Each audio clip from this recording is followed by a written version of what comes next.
The following story has been brought to you by StoriesToInspire.org. I remember years ago, my second son was born.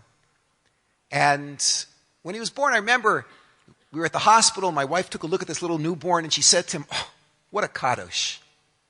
And even though we named him formally Hillel Yeshayahu, but it never lasted. He ended up being called Kadosh, our little holy one.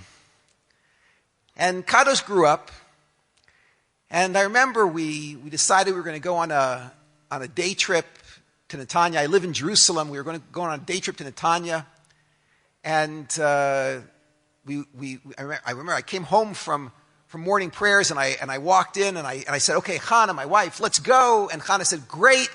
We're just going to do one more thing." And she said, "Take this child, take him to the restroom." Each child, one by one, we took him to the restroom. When the last one went, she said, "Quick, go now!" Expert mother. And we took all of our little children, we packed them onto a bus. We went over to the central bus station in Jerusalem.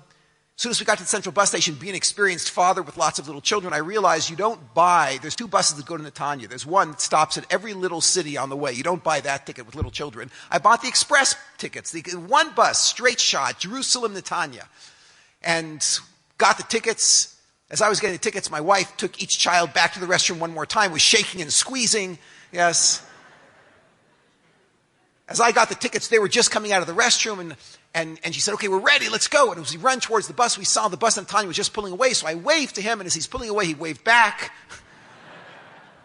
Open the doors, the bus is moving, we're putting our children on one at a time. Finally, we get the last child on, my wife and I pile on, the bus is moving, everyone gets their seats, one child here, one child there, my wife here. I sit down next to Kadosh. And it's only about, an hour and a half ride.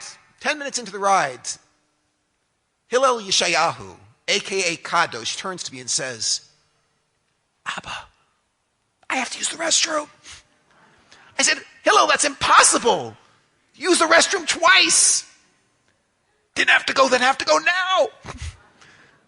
So I said, "Hillel, don't worry, we're almost there. We'll be there soon." Okay.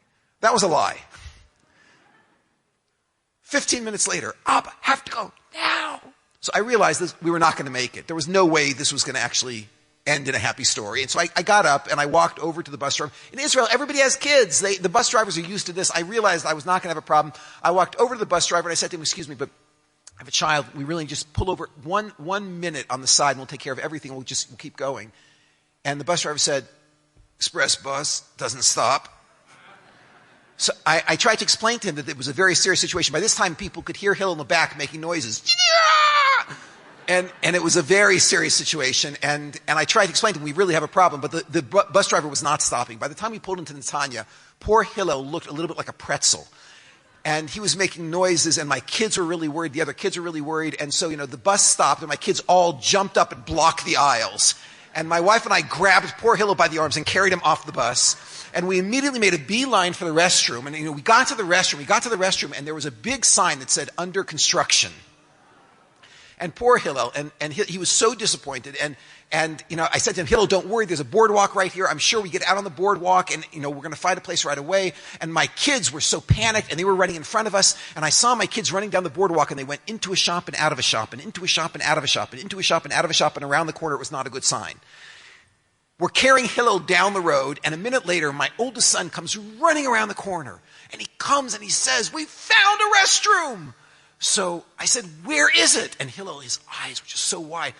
"Where is it?" And they said, "It's in a bar." And Hill looks up at me and says, "What's a bar?" So I said to him, no, I'm sorry, it wasn't me. My oldest son looked at him and said, "It's a place where people listen to loud music and get drunk." So Hill looks up at me and says, "I can't go in a bar." At which point I said, "Why not?" So Hill looks up at me and says, "I can't go in a bar because I'm Kadosh." Okay, now I never told my kids not to go in a bar. It never came up. But I never had to.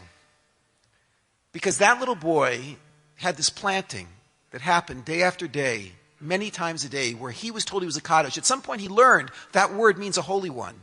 And when he looked in a mirror, he was looking through a set of glasses and he perceived himself as a little piece of God. He thought it was inappropriate for him to be in a bar. I never taught him such a lesson. But he had a different perspective on himself and on the whole world from a very subtle input that went on for years. Now, of course, you understand that we can plant lots of different things, and we could have called him other names, and that would have gone in as well.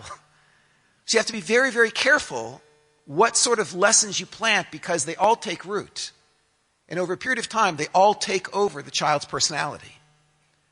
That's planting up front and live. Enjoyed this story? Come again. Bring a friend. StoriesToInspire.org